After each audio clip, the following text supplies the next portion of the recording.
This program contains discussions of real-life crimes and may not be suitable for all audiences. When Darkness Falls is created for educational and awareness purposes, every effort has been made to ensure accuracy, and we tell these stories with deep respect for the victims, their families, and their communities. The goal is not to sensationalize, but to remember, to understand, and to learn.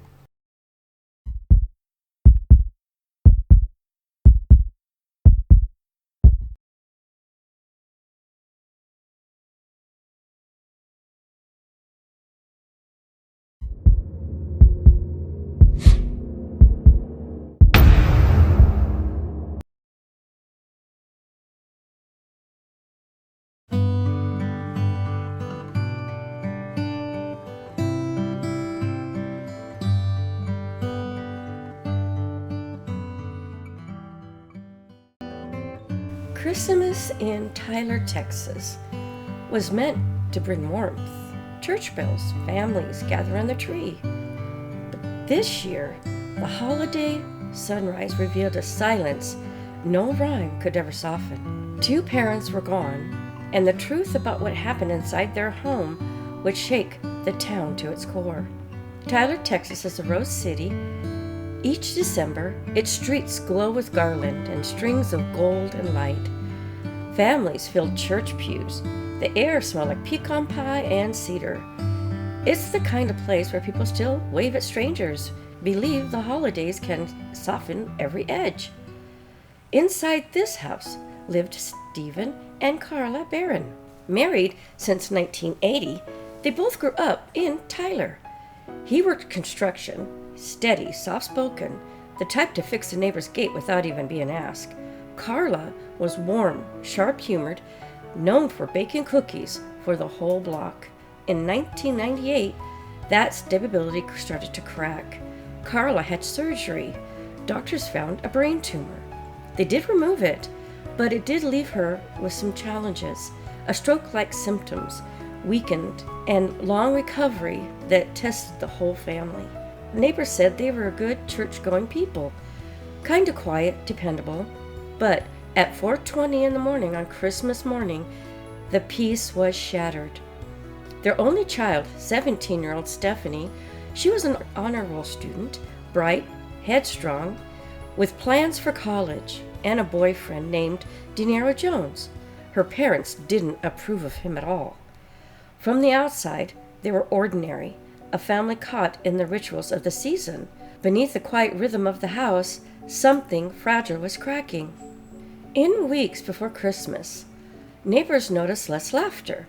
Friends say Stephanie grown defensive when asked about the home. To those inside, it was a storm building behind the closed doors. By the time Christmas Eve fell over Tyler, the Barrons had gone to sleep. The house stood peaceful, just one more home waiting for the morning. The call came in just before sunrise. Sheriff's dispatch picked up a young woman's voice, frantic, whispering about gunshots and an intruder. Deputies rolled out toward the quiet neighborhood outside of Chapel Hill. When they arrived, the front door was locked. Stephanie Barron met them at her grandparents' house next door, wrapped in a blanket, saying she heard shots from her parents' room and hid in the closet until it stopped. When deputies entered the back door, it was still ajar, as if time itself been interrupted.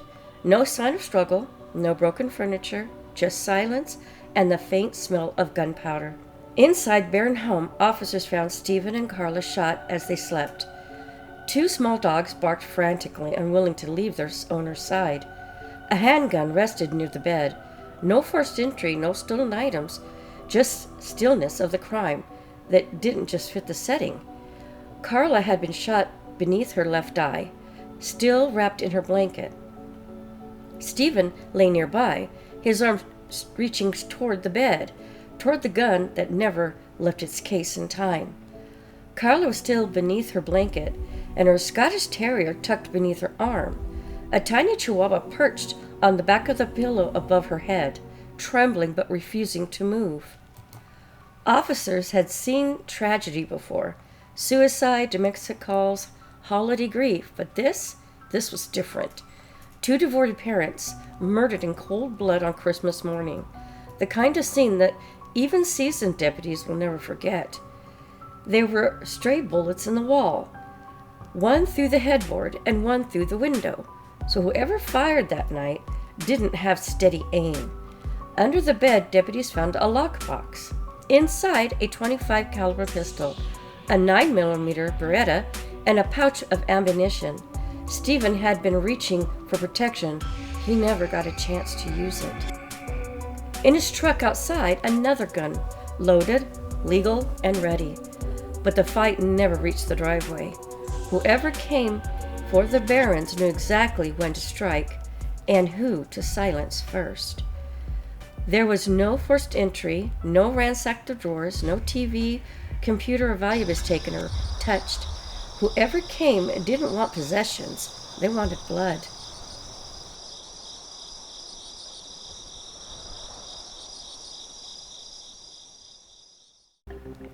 Stephanie's room, just down the hall, looked like any other teenager's. Clothes on the floor, posters on the wall, but to the investigators, something felt off. Detectives noticed photos, boys flashing gang signs, and a red heart sprawled on the wall. I love you, De Niro.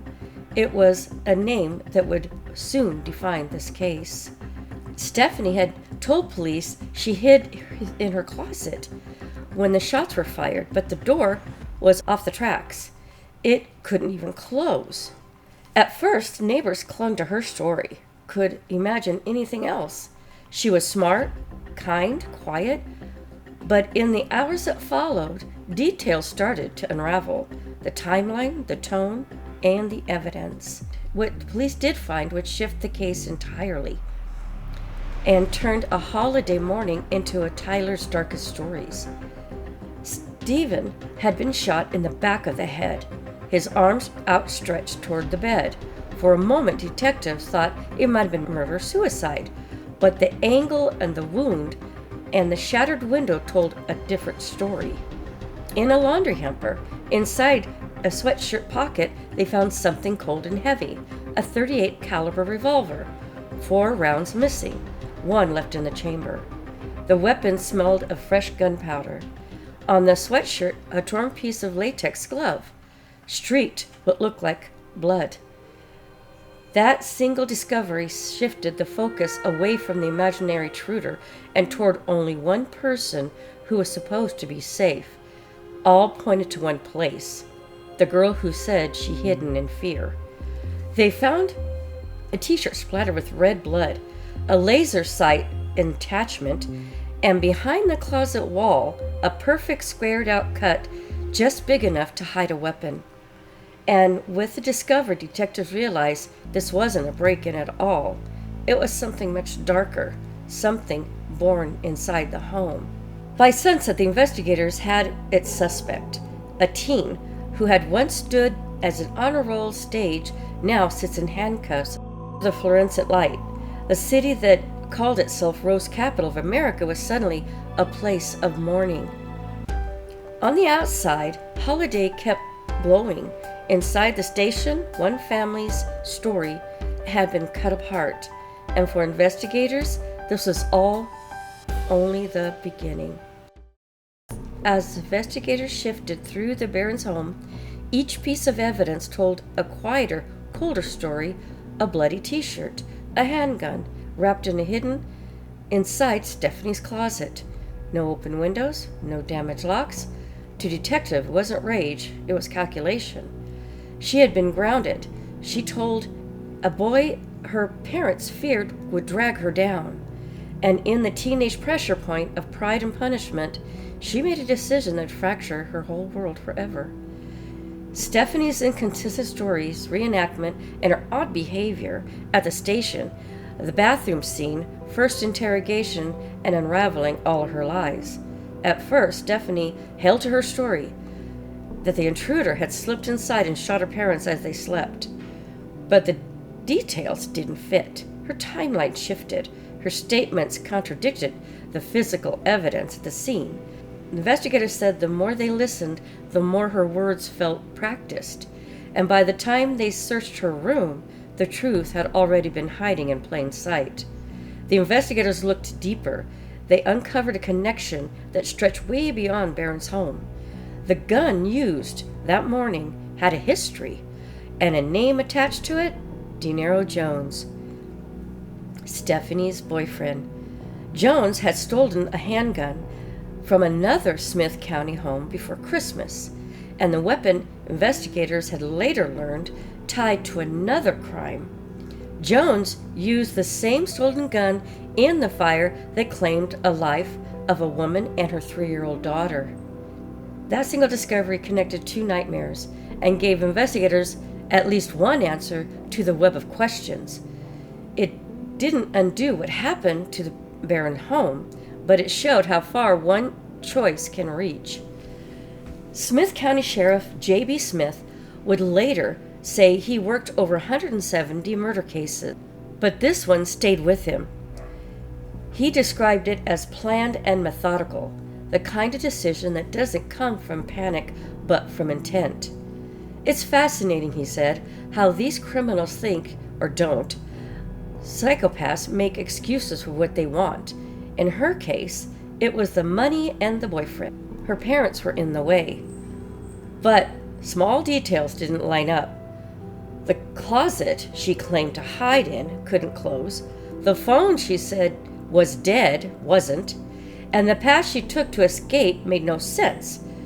Straight toward danger, not away from it. Detective reenacted her story. Her bathroom was by the front door. An easy escape, yet she ran down the hall, past her parents' room, to the back door. The decision felt deliberate, calculated. When the lab results finally came back, that ended the debate.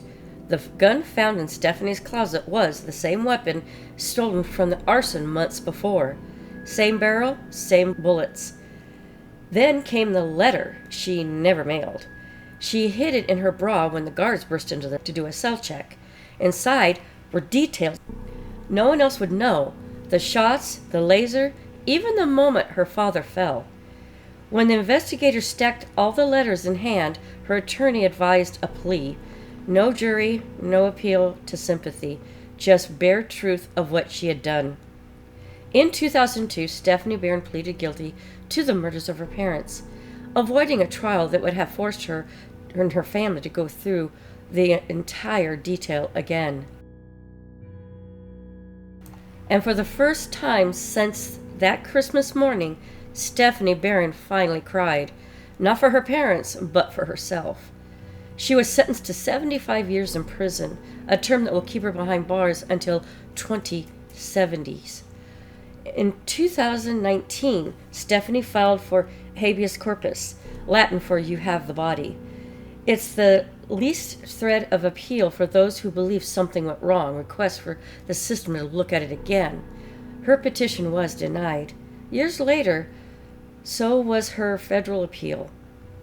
Time keeps its own pace.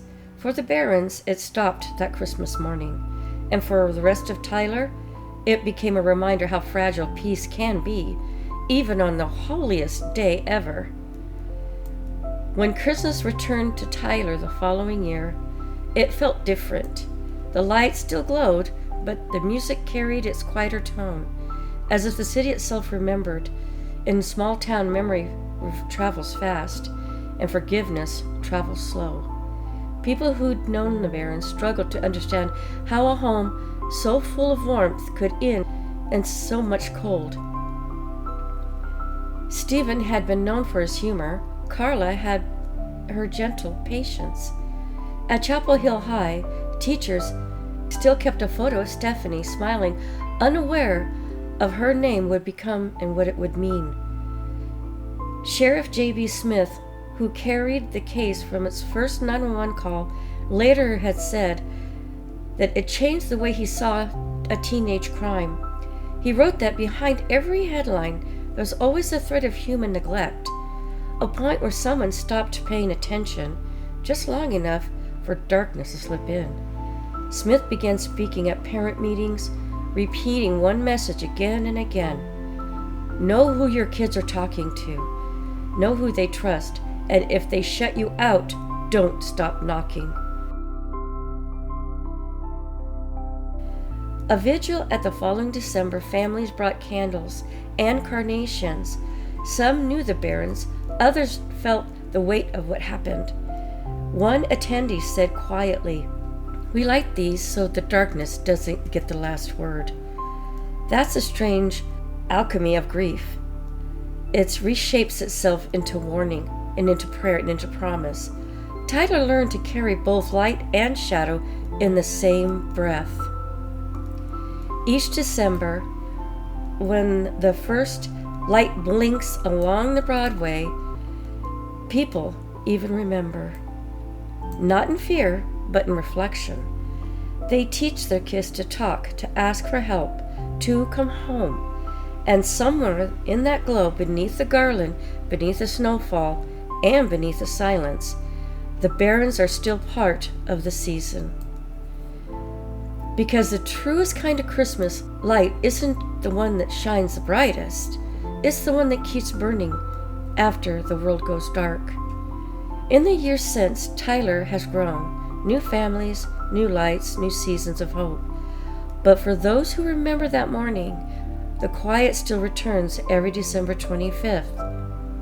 The light candles for Stephen and for Carla, two parents who believed love, discipline, and second chances. For Stephanie, those candles glow in the place she can't reach, behind barbed wire, in a memory rather than home. Some say it's a warning, others say it's a lesson. For most, it's a reminder that every family, even the ones that seem untouchable, can fracture in an instant. And through it all, Stephanie never shed a tear for her parents. The only moment that she seemed afraid was when detectives mentioned the gun in her closet. Because the truth is, the darkness doesn't end. It just waits. But so does the light.